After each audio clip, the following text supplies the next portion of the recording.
nakaupot. Makaradol, Fred Padernos, Istorya Pakaradol! Ito pa ang isang makaradol na balita. Mainit-init pa ito. Naglabas na ang korte ng warrant of arrest laban sa mga nagsisiwalat na preskon doon, preskon dito, rally doon, rally dito, nagsisiwalat ng mali-malitang pera na kanila di umano ipinamigay sa mga opisyal ng gobyerno bilang kickback sa kontrobersiya ng flood control. Ano mali? Naglabas ang Makati Regional Trial Court Branch 148 ng warrant of arrest laban kay Attorney Livy Baligod.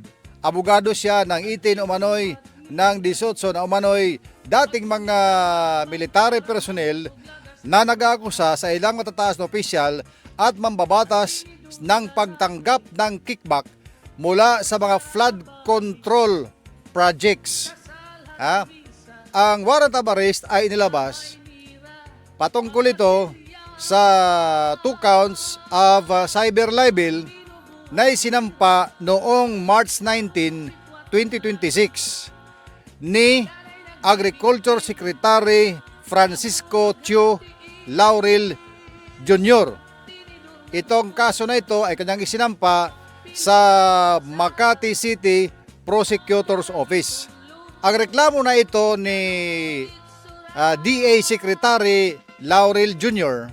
ay ayon sa kanya, siya ay paulit-ulit na iniuugnay dyan sa kaso na yan sa malita-malita na pera nila Baligod at ng 18 mga malita boys. Tawagin lang natin na ganon, mga malita boys.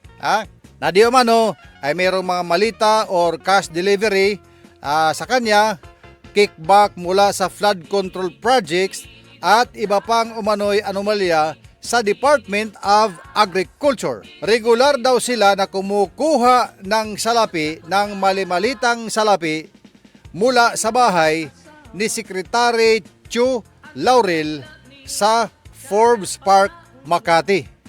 Pero ang lahat ng akusasyon na ito ay mariing itinanggi ng kalihim ng Department of Agriculture at kanyang iginiit na hindi siya nakatira doon sa binabanggit nila na Forbes Park.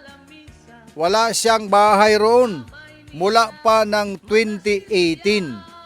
At ayon pa kay Laurel, wala siyang transaksyon o kaugnayan sa dating 18 mga bodyguard ni Saldico at ang kanilang mga sinasabi ay pawang mga kasinungalingan laban sa kanya.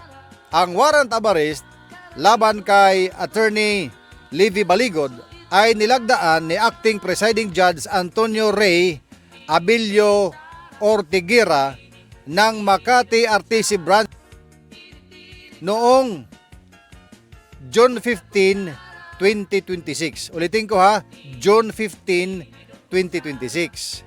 At nitong huli, kinumpirma ni Atty. Baligod na natanggap na niya ang kopya ng warrant of arrest nitong kahapon lamang, July 13, 2026.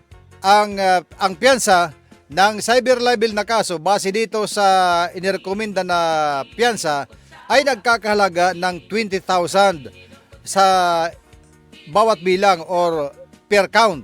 Billable naman ang kaso kaya magpiyapiyansa at sisiw lang yan.